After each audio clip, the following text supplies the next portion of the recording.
మనది సనాతన ధర్మం అని చెప్పి చెప్పుకుంటూ ఉన్నాం. సనాతని అని చెప్పి మహాలక్ష్మికి ఒక పేరుంది. ఇది దేవేంద్రుడే చెప్పిన లక్ష్మీ స్తోత్రంలో కనపడుతుంది. బంధుహీనులకి, సంపదహీనులకి, భావహీనులకి, జ్ఞానహీనులకి అవి ఇచ్చే ఐశ్వర్యప్రదాయిని మహాలక్ష్మి మాత్రమే. అందుకే ఆవిడికి పరమేశ్వరి అని పేరు. ఆ పరమేశ్వరి హరిభక్తి ఉంటే ఇంకా సంతోషిస్తూ ఉంటుంది. కృష్ణపక్షంలో ఉన్న చంద్రుడికి తానే చంద్రకళను ఆపాదించి పూర్తిగా శోషింపకుండా ఆ జీవకళను ప్రసాదించే తల్లి కాబట్టి ఆవిడకి చాంద్రి అని ఒక పేరు ఉంది. మహాలక్ష్మిని ఉద్దేశించే వ్రతానికి చాంద్రాయణం అని చెప్పే ఒక పేరు కూడా ఉంది. చాతుర్మాసంలో మహాలక్ష్మిని ఉపాసన చేయమని చెప్పి మన ఋషులందరూ చెప్పారు.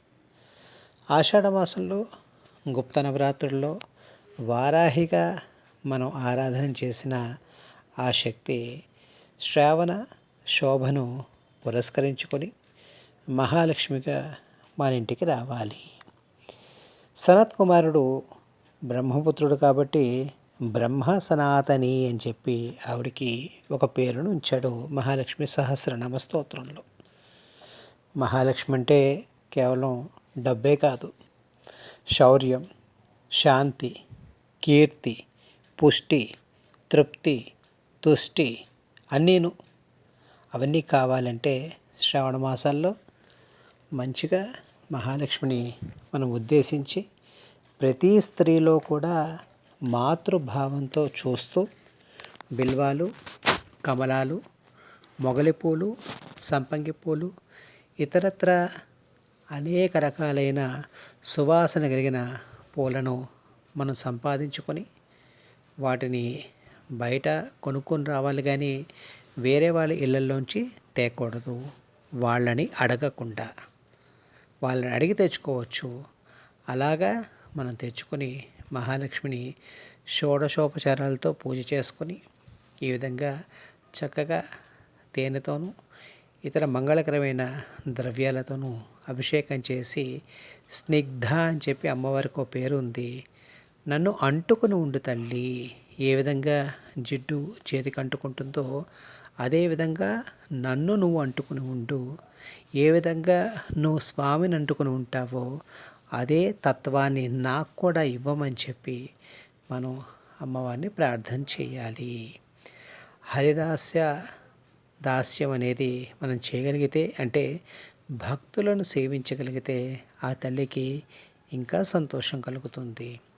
తద్వారా మన ఐశ్వర్యం 1కి 10, 10కి 100, 100కి 1000, 1000కి 1,00,000, 1,00,000కి 1,00,00,000, ఆ పైన అపరిమితమైన ధనం, ధాన్యం, అన్నిటికీ మించి అవి తినే ఆయుష్, అరిగించుకునే ఆరోగ్యం కూడా మనకు కలుగుతాయి.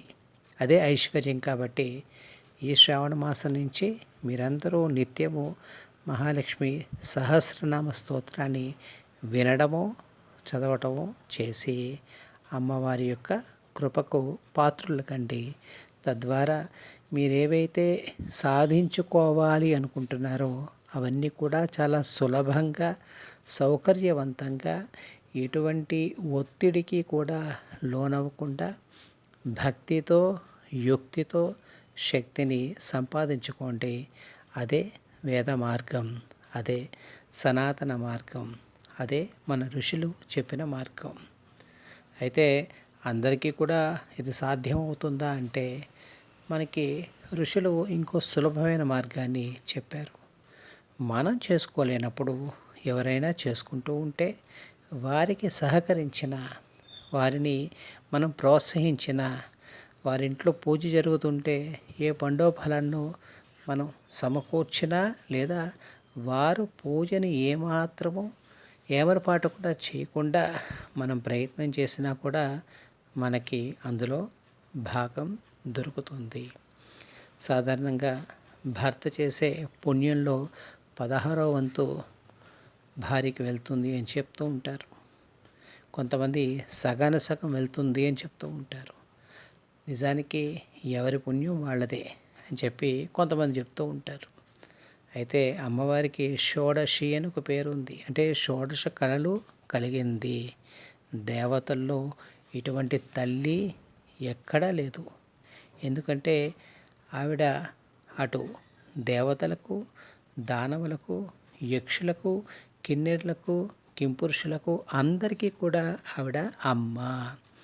జగత్ప్రసూతిక అనే పేరు కేవలం మహాలక్ష్మి ఉంది కాబట్టి ఆ తల్లిని ఉపాసన చేయండి. మీరు కోరుకున్నవన్నీ కూడా సంపాదించుకోండి. జై శ్రీరామ్.